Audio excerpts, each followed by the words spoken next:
नमस्कार, एक बार फिर से स्वागत है आपका अपने YouTube चैनल पर। तो MPHW की सीरीज़ में हम 4 चैप्टर कंप्लीट कर चुके हैं। आज बारी हमारी 5th की कार्डियोवास्कुलर सिस्टम की।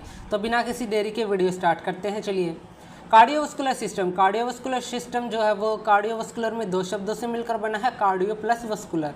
जिसमें कार्डियो का मतलब होता है हार्ट और वस्कुलर का मतलब होता है ब्लड वेसल्स। तो इस चैप्टर में हम हृदय है और हमारे जो ब्लड वेसल्स है, रक्त वाहिकाएँ हैं, उनके बारे में हम पढ़ेंगे।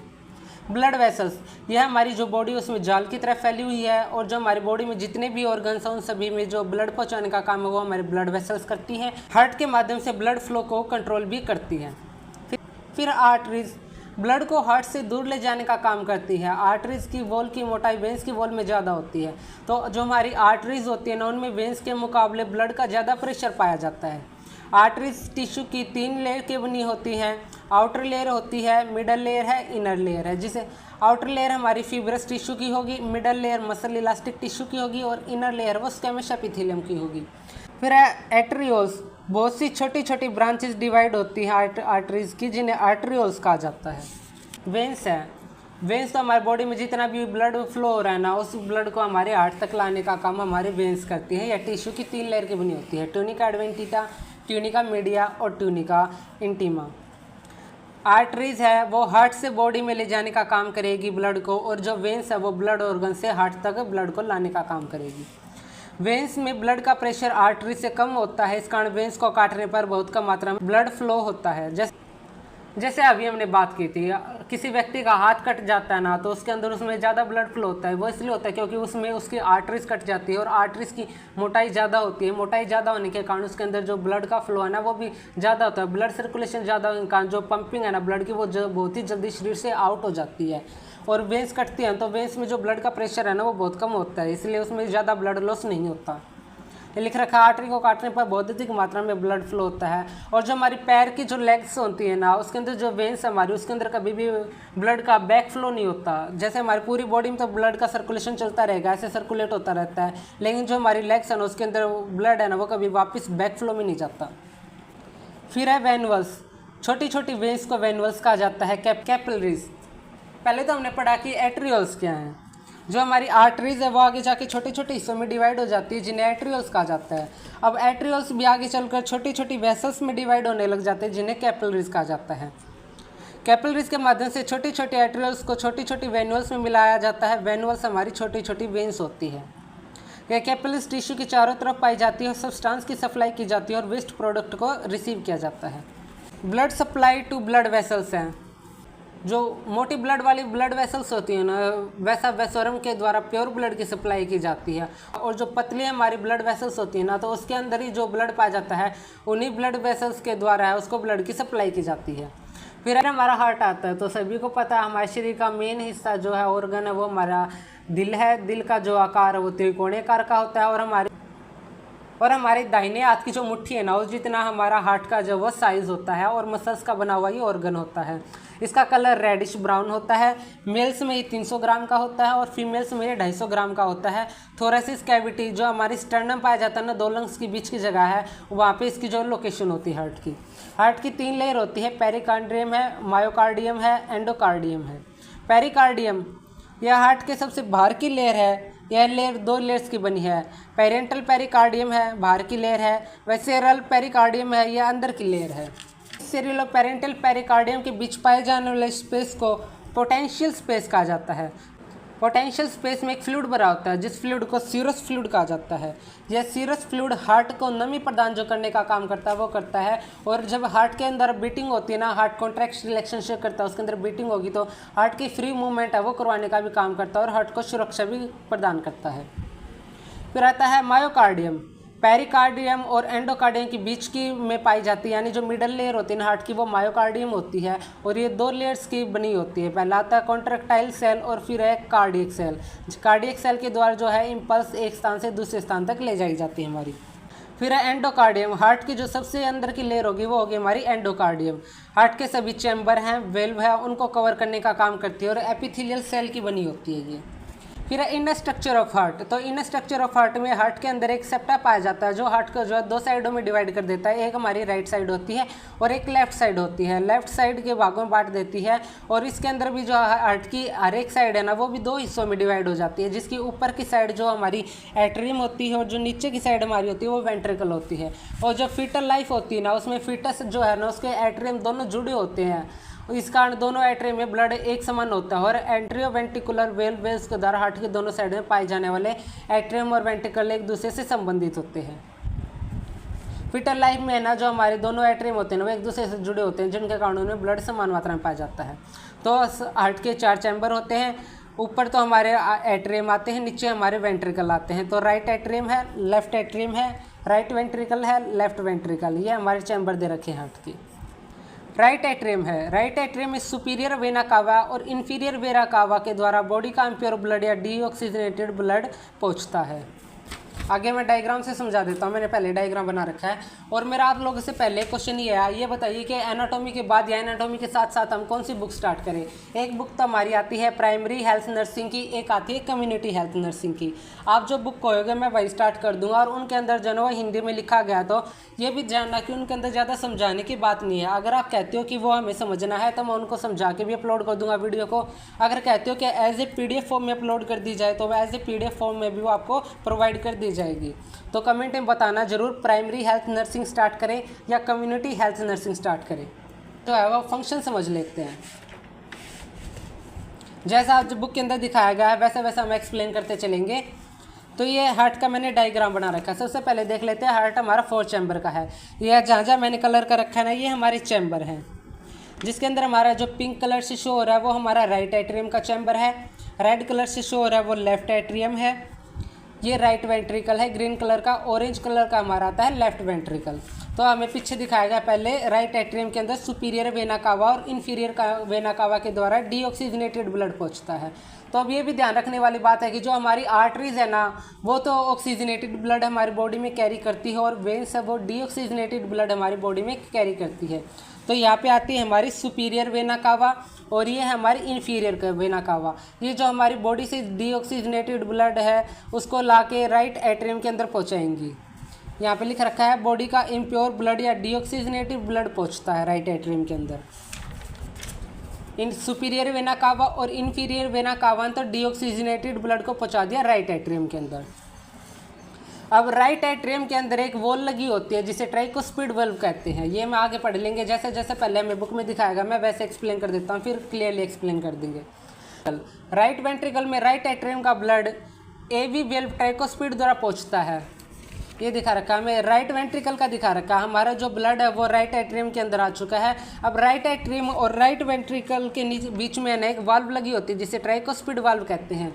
जब हमारे राइट एट्रियम के अंदर ब्लड का प्रेशर ज़्यादा हो जाएगा तो ये हमारी वाल्व है ट्राइकोस्पिड, ये वाल्व हमारी ओपन हो जाएगी और जो हमारे राइट एट्रियम के अंदर जितना भी डीऑक्सीजनेटेड ब्लड था वो सारा ब्लड हमारा राइट वेंट्रिकल के अंदर आ जाएगा। पल्मोनरी जो सर्कुलेशन होती है इसमें हमारा अपोजिट होता है। पल्मोनरी सर्कुलेशन के अंदर बताता है, अभी तो मैं बताया था कि जो हमारी आर्टरीज होती हैं वो तो ऑक्सीजनेटेड ब्लड कैरी करती हैं और जो वेन्स होती हैं वो डीऑक्सीजनेटेड ब्लड कैरी करती हैं। लेकिन जब पल्मोनरी सर्कुलेशन की बात आती है तो ये अपोजिट हो जाता है। पल्मोनरी सर्कुलेशन के अंदर तो है आर्टरीज है वो इम्प्योर ब्लड को कैरी करेगी और जो वेन्स है वो प्योर ब्लड को कैरी करेगी। तो पल्मोनरी सर्कुलेशन के इसका अपोजिट हो जाता है। फिर है लेफ्ट एट्रियम। लेफ्ट एट्रियम हमारा ये वाला लेफ्ट एट्रियम है जो पुलमोनरी वेन्स है। पुलमोनरी वेन्स जो है इसके अंदर प्योर ब्लड जो है वो फिल कर देगी, जो प्योर ब्लड आ जाएगा। फिर लेफ्ट वेंट्रिकल है। जब लेफ्ट वेंट्रिकल है यहाँ पे लेफ्ट एट्रियम है और लेफ्ट वेंट्रिकल है, इनके बीच में भी एक वॉल्व पाई जाती है जिसे बाइकोस्पिड वॉल्व कहते हैं। जब इसके अंदर भी ब्लड का प्रेशर वो बढ़ जाएगा तो बाइकोस्पिड वाल्व ओपन हो जाएगी और जिसकी वजह से जो हमारा प्योर ब्लड है वो लेफ्ट एट्रियम से लेफ्ट वेंट्रिकल के अंदर आ जाएगा। यहाँ लिख रखा है लेफ्ट वेंट्रिकल में लेफ्ट एट्रियम का ब्लड बाइकोस्पिड वेल्व के द्वारा पहुंचता है। यह ब्लड लेफ्ट वेंट्रिकल से सिस्टमिक अरोटा में भेज दिया जाता है और हार्ट की लेफ्ट साइड में प्योर ब्लड या डीऑक्सीजनेटेड ब्लड पाया जाता है। ट्राइकोस्पिड वाल्व अभी हमने पढ़ी जो हमारा राइट एट्रियम है और हमारा राइट वेंट्रिकल है, इसके बीच में एक वाल्व पाई जाती है जिसे ट्राइकोस्पिड वाल्व कहते हैं। और राइट एट्रियम के अंदर जब ब्लड का प्रेशर ज़्यादा हो जाता है तो ट्राइकोस्पिड वाल्व ओपन हो जाती है, और ये वाल्व ओपन की वजह से राइट का एट्रियम के अंदर जितना भी डीऑक्सीजनेटेड ब्लड है वो ट्राइकोस्पिड वाल्व ओपन होती है, जितना भी डीऑक्सीजनेटेड ब्लड है वो हमारा राइट वेंट्रिकल के अंदर आ जाता है। फिर राइट वेंट्रिकल में आ जाने के बाद वेल्व ओपन हो जाता है, राइट वेंट्रिकल के बाद पहुंचने पर ये वेल्व बंद हो जाती है। बाइकोस्पिड वाल्व भी हमने पढ़ी, हमारा लेफ्ट एट्रियम है और जो लेफ्ट वेंट्रिकल है उसके अंदर एक वाल्व पाई जाएगी जो बाइकोस्पिड वाल्व होगी, और लेफ्ट एट्रियम में जब ब्लड का प्रेशर बढ़ेगा तो ये वाल्व ओपन हो जाएगी और जो हमारा ब्लड है वो लेफ्ट वेंट्रिकल के अंदर आ जाएगा। पुल्मोनरी वेल्व है, पुल्मोनरी आर्टरी की ओपनिंग पर पाया जाता है। पुल्मोनरी आर्टरी है हमारी है, इसकी ओपनिंग पर हमारा पुल्मोनरी वेव पाया जाता है। राइट वेंट्रिकल में ब्लड का प्रेशर राइट वेंट्रिकल में ब्लड के प्रेशर के बढ़ने से वाल्व ओपन हो जाती है, जिसके कि राइट वेंट्रिकल का ब्लड पुल्मोनरी ओर्टा में भेज दिया जाता है, जिसके पश्चात पुल्मोनरी वेव बंद हो जाती है। फिर है ऑर्टिक वेल्व, सिस्टमिक अरोटा की ओपनिंग पर पाया जाता है। सिस्टमिक अरोटा है उसकी ओपनिंग पर ये हमारा पाया जाएगा। लेफ्ट वेंट्रिकल में ब्लड का प्रेशर बढ़ने से वाल्व ओपन आ जाती है और लेफ्ट वेंट्रिकल का ब्लड सिस्टमिक अरोटा में भेज दिया जाता है, इसके पश्चात ये बंद हो जाती है। तो अब हम पढ़ते हैं इसका सर्कुलेशन जो है। ये हमारा राइट एट्रियम है जो हमारी सुपीरियर वेना कावा है, इन्फीरियर वेना कावा है। जो सुपीरियर वेना कावा है वो तो हमारी हेड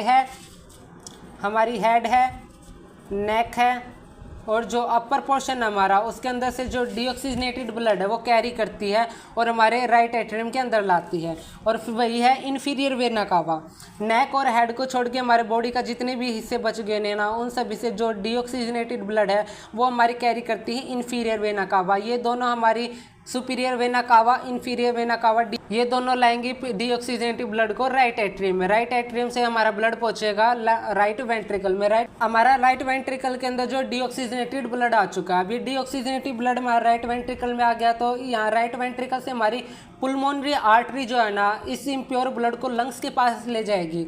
अब लंग्स के अंदर लेके जाएगी तो ये फर्दर छोटी छोटी कैपिलरीज में डिवाइड हो जाएगी। लंग्स में जाने के बाद जो कैपिलरीज है ये एल्विलोई के अंदर ब्लड जाएगा। एल्विलोई से जितनी भी इसके अंदर ब्लड में CO2 है वो बॉडी से बाहर निकाल दी जाएगी और एल्विलोई जो इस ब्लड को वो फिल्टर कर देगी, और ये फिल्टर होने के बाद वापस से पुल्मोनरी वेन है, वो पुल्मोनरी वेन है उस ब्लड को लंग्स से कैरी कर लेगी, और लंग्स से कैरी करने के बाद वो हमारे ब्लड को लेफ्ट एट्रियम के अंदर ला देगी। और लेफ्ट एट्रियम में हमारा ऑक्सीजनेटेड ब्लड आने के बाद बाइकोस्पिड वाल्व से जो वो लेफ्ट वेंट्रिकल अंदर पहुंच जाएगा, और लेफ्ट वेंट्रिकल से जो सिस्टमिक ओर्टा है हमारा, सिस्टमिक ओर्टा से ये हमारी पूरी बॉडी के भी हिस्सों में ब्लड पहुंचा देगा। ये होती है हमारी blood circulation. Superior vena cava है, हेड है, अपर लिम है और नेक के इम्प्योर ब्लड को राइट एट्रियम में पहुंचाएगा। सुपीरियर वेना कावा है राइट में पहुंचाएगा। फिर इन्फीरियर वेना कावा, हेड और नेक को छोड़कर बॉडी के बाकी बचे हिस्सों का इम्प्योर ब्लड राइट एट्रियम में पहुंचाने का काम करेगा। हमारा पुल्मोनरी आर्टरीज तो हार्ट के राइट वेंट्रिकल में पाए जाने वाले इम्प्योर ब्लड को लंग्स तक पहुंचाने का काम करेगी। पुल्मोनरी आर्टरीज उस ब्लड को, इम्प्योर ब्लड है उसको लंग्स तक लेगी, लंग्स में वो प्योरिफिकेशन उसका होगा।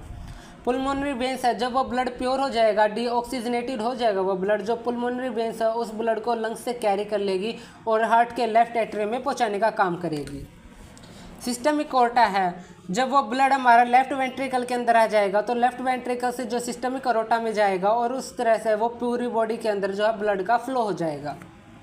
तो बॉडी में दो तरह का ब्लड सर्कुलेशन पाया जाता है, ये वह सर्कुलेशन ही है, पुल्मोनरी सर्कुलेशन है। तो पुल्मोनरी सर्कुलेशन नाम से एक ही है हमारा पुल्मोनरी, जो भी हमारे पुल्मोनरी आर्टरी और पुल्मोनरी वेन्स के बीच में जो ब्लड का सर्कुलेशन होगा वो हमारी पुल्मोनरी सर्कुलेशन होगी। सर्कुलेशन में ब्लड हार्ट के राइट वेंट्रिकल से लंग में पहुंचता है और लंग से हार्ट के लेफ्ट एट्रियम में पहुंच जाता है। इस तरह के सर्कुलेशन को पुल्मोनरी सर्कुलेशन कहा जाता है। ये हमारी cross sectional view of heart direction में दिखाएगा ब्लड का फ्लो हमारे कहाँ से कहाँ होता है। फिर अब पुल्मोनरी आर्टरीज, यह हार्ट के राइट वेंट्रिकल से इम्प्योर ब्लड को लंग्स तक ले जाने का काम करती है। तो मैं फिर से बता रहा हूँ कि जो आर्टरीज होती हैं वो तो ऑक्सीजनेटेड ब्लड कैरी करती है हमारी, और वेन्स है वो डीऑक्सीजनेटेड ब्लड कैरी करती है। लेकिन जब बात आती है हमारी पुल्मोनरी सर्कुलेशन की तो उसके अंदर ये हमारा एक्सेप्शन का केस हो जाता है और इसका रिवर्स हो जाता है। पुल्मोनरी आर्टरीज करेंगी इम्प्योर ब्लड को कैरी और जो पुल्मोनरी वेन्स करेंगी वो करेंगी ऑक्सीजनेटेड ब्लड को कैरी। तो पुल्मोनरी आर्टरीज है ये राइट वेंट्रिकल से इम्प्योर ब्लड को लंग्स तक ले जाने का काम करेगी। लंग्स से निकल राइट एट्रियम से निकलने के बाद ये दो भागों में बट जाता है। ये हमारे पहुँचेगा, जैसे ही हमारा जो डीऑक्सीजनेटेड ब्लड है वो राइट एट्रियम से निकलेगा तो वो लंग्स के दो हिस्सों में डिवाइड हो जाएगा, एक राइट हिस्से में जाएगा और एक लेफ्ट हिस्से में जाएगा। अब इन दोनों हिस्सों में जाने के बाद ये छोटी छोटी एट्रियल्स में डिवाइड हो जाएगा और एट्रियल्स आगे चलकर कैपिलरीज में डिवाइड होगी और फिर लंग्स और में कैपिलरीज हैं और जो एल्वियोली है उनके बीच में गैसेस का एक्सचेंज होगा और गैसेस एक्सचेंज होने के बाद जो ब्लड के अंदर जो डीऑक्सीजनेटेड ब्लड था हमारा उसके अंदर जो CO2 है वो हमारी बॉडी से बाहर निकाल दी जाएगी और हमारा इम्प्योर ब्लड है वो प्योर ब्लड में बदल जाएगा। अब हमारा ब्लड है वो प्योर ब्लड के अंदर कन्वर्ट हो चुका है तो प्योर ब्लड को पुल्मोनरी वेन से ये कैरी कर लेगी और जो लंग्स का जो लेफ्ट एट्रियम है उसके अंदर हमारे ये पहुंचा देगी, पुल्मोनरी वेन्स पहुंचाएगी। फिर है सिस्टमिक और जनरल सर्कुलेशन। तो जनरल सर्कुलेशन वही आएगी हमारी राइट एट्रियम से राइट वेंट्रिकल के अंदर गया, राइट वेंट्रिकल से पुल्मोनरी आर्टरीज को लेके गई, पुल्मोनरी आर्टरी से वो लंग्स के अंदर गया, ऑक्सीजनेटेड हुआ, पुल्मोनरी वेन्स ने उसे कैरी किया, लेफ्ट एट्रियम के अंदर वो ब्लड आया, लेफ्ट एट्रियम से लेफ्ट वेंट्रिकल के अंदर गया, लेफ्ट वेंट्रिकल से सिस्टमिक एरोटा में पूरी बॉडी में वो सर्कुलेशन हो गया। ये हमारी आएगी सिस्टमिक और जनरल सर्कुलेशन। सिस्टमिक एरोटा है लेफ्ट वेंट्रिकल से प्योर ब्लड को पूरी बॉडी में पहुंचाने का काम करती है और ब्लड की वेसल्स की बहुत सी ब्रांचेज होती है।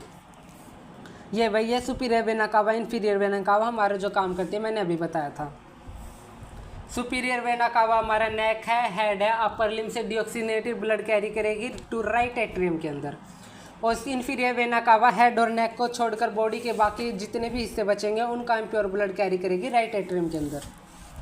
एक्सप्लेन कर दिया ब्लड सप्लाई हार्ट की। कंडक्टिंग सिस्टम ऑफ हार्ट है तो हार्ट के अंदर कॉन्ट्रैक्शन होती है, हार्ट के अंदर ऐसी मसल्स पाई जाती है कॉन्ट्रैक्शन करने का काम करती है।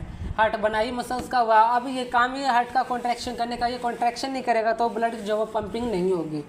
तो हार्ट में सिस्टम में पाए जाने वाले स्पेशल कार्डियक मसल सेल का बना होता है जो सेल्स इंपल्स को बनाने और ट्रांसफर करने का काम करते हैं।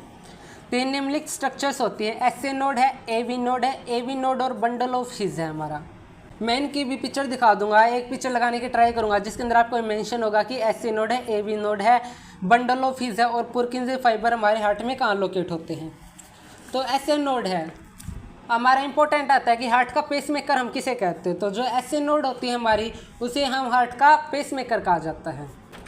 ये हमारा राइट एट्रियम है तो राइट एट्रियम के अंदर यहाँ पे हमारी एसए नोड पाई जाती है एंड एसए नोड जो है वो इम्पल्स को बनाने का काम करती है और जो राइट एट्रियम और में एक साथ कॉन्ट्रैक्शन करवाने का काम करती है जिसकी वजह से जो हमारा एट्रियम के अंदर भरा हुआ ब्लड है वो वेंट्रिकल्स में भेज दिया जाता है। फिर है एवी नोड और एट्रियोवेंट्रिकुलर नोड। तो एसए नोड ने तो हमारी बना दी इम्पल्स, अब उन इम्पल्स को आगे ट्रांसफ़र भी तो करना है तो उन इम्पल्स को आगे ट्रांसफ़र करने का काम हमारा एवी बंडल करता है। फिर एवी बंडल की ब्रांचेज या पुरकिंजी फाइबर है वो मिलकर एवी नोड से पहुंची हुई जो इम्पल्स है उसको वेंट्रिकल में कॉन्ट्रैक्शन करवाते हैं जिसके कारण वेंट्रिकल्स में भरा हुआ ब्लड है वो पुल्मोनरी आर्टरीज में चला जाता है और सिस्टमिक एओर्टा में भेज दिया जाता है। हार्ट का पेसमेकर है ये हमारी इम्पल्स बनाने का काम करेगा और जो राइट और लेफ्ट एट्रियम हमारा उसमें कॉन्ट्रैक्शन काम करवाने का काम करेगा जिससे एट्रियम में भरा हुआ ब्लड है वो वेंट्रिकल्स में भेज दिया जाएगा। एवी नोड है वो ऐसे नोड के द्वारा जो इम्पल्स बनाई गई है उसको ट्रांसफ़र कर एवी बंडल में पहुंचाने का काम करेगा। एवी बंडल में है एवी बंडल है, बंडल की ब्रांचेस है पुरकिंजी फाइबर है वो मिलकर एवी नोड जो इम्पल्स बनाई गई है वो वेंट्रिकल्स में पहुंचाएगी और वेंट्रिकल्स में कॉन्ट्रैक्शन करवाने का काम करेगी जिसकी वजह से वेंट्रिकल्स में जितना भी ब्लड हमारा भरा हुआ है वो ब्लड पल्मन आर्टरीज है और सिस्टमिक एओर्टा में भेज दिया जाएगा। फिर है कार्डियक साइकिल। हार्ट के अंदर दो क्रियाएं होती है भाई, हमारा हार्ट में कॉन्ट्रैक्शन होती है और रिलैक्सेशन होती है और इन्हीं दो क्रियाओं को हम कार्डियक साइकिल कहते हैं। हार्ट के माध्यम से पूरी बॉडी में ब्लड सर्कुलेट किया जाता है। अब हार्ट के अंदर पंपिंग हो रही है, कॉन्ट्रैक्शन हो रही है, रिलैक्सेशन हो रही है तो हमारा जो ब्लड है उसका फ्लो हो रहा है। फिर आती है दो मूवमेंट आती है हार्ट के अंदर भी, एक डायस्टोल होती है एक सिस्टोल होती है जिसे हम आगे पढ़ लेंगे अभी। अब जो हमारा हार्ट है वो 1 मिनट के अंदर 60 से 80 कार्डियक साइकिल पूरी करता है, यानी 60 से 80 बार वो धड़कता है हमारा दिल। यह एक कार्डियक साइकिल पूरी होने में 0.8 सेकंड का समय लगता है। 1 मिनट में तो ये 60 से 80 कार्डियक साइकिल करता है और एक कार्डियक साइकिल को कंप्लीट करने के इसको 0 से 8 सेकंड लगते हैं। तो आर्टियल सिस्टोल होता है। इस पर यह जो आर्टियल सिस्टोल होगा, इसके अंदर जो हमारा राइट और लेफ्ट एट्रियम है उसमें दोनों में एक समय पे कॉन्ट्रैक्शन होती है और ये जो प्रोसेस है वो सिर्फ 0.1 सेकंड के लिए होता है। इस प्रोसेस में एट्रियम में जितना भी ब्लड पहुंचा है उस ब्लड को वेंट्रिकल्स में भेज दिया जाता है। तो आर्टियल सिस्टोल है, इसमें एक ही समय पर हमारे दोनों लेफ्ट और राइट एट्रियम में कॉन्ट्रैक्शन होगी जो सिर्फ 0.1 सेकंड के लिए होगी और जो एट्रियम में जितना भी ब्लड हमारा है वो सारा वेंट्रिकल्स में भेज दिया जाएगा। फिर है वेंट्रिकुलर सिस्टोल। फिर इसमें आर्टियल सिस्टोल में तो एट्रियम के अंदर कॉन्ट्रैक्शन हो रही है, तो वेंट्रिकुलर में है वो दोनों एक ही समय में दोनों जो राइट और लेफ्ट हमारा वेंट्रिकल है उसके अंदर कॉन्ट्रैक्शन होगी और ये सिर्फ 0.3 सेकंड के लिए होती है। और जब इसके अंदर कॉन्ट्रैक्शन होगी तो हमारा वेंट्रिकल्स में जितना भी ब्लड पहुंचा था वो हमारी पुल्मोनरी आर्टरी है और जो सिस्टमिक ओर्टा है उसके अंदर भेज दिया जाएगा। कंप्लीट डायस्टोल के अंदर जो हमारा राइट और लेफ्ट एट्रियम है और जो हमारे दोनों वेंट्रिकल है वो रेस्ट की अवस्था में होते हैं। तो हमारा आर्टियल सिस्टोल हो गया, दोनों एट्रियम कॉन्ट्रैक्शन करेंगे 0.1 सेकंड के लिए।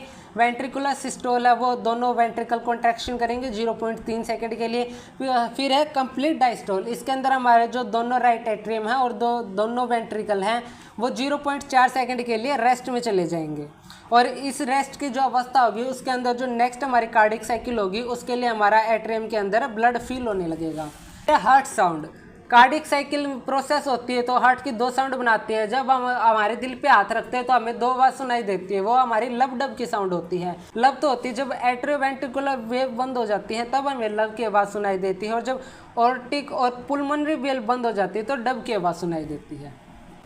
ये हमारी साउंड्स है जैसे ये प्रोड्यूस होती है। जैसे आर्टियोवेंट्रिकुलर वेव बंद होगी तो लब की वॉइस सुनाई देगी, और जब ऑर्टिक और पुल्मोनरी वेव बंद होगी तो डब की आवाज़ सुनाई देगी, और इस तरह कार्डिक साइकिल के अंदर हमें लब डब की वॉइस सुनाई देती है। इलेक्ट्रोकार्डियम ईसीजी। ईसीजी का सभी को पता है कि जो हार्ट की बीट हार्ट रेट है, मॉनिटरिंग है, हार्ट की जो हेल्थ चेकअप वाला होता है उसको मापने के लिए हम ईसीजी का प्रयोग करते हैं। तो इसके माध्यम से जो इलेक्ट्रिकल एक्टिविटी को ग्राफ पेपर दर्शाया जाता है। सभी ने पढ़ा देखा होगा जो ईसीजी होती है वो कुछ ऐसे होती है, ग्राफिक होती है ईसीजी हमारी ऐसे।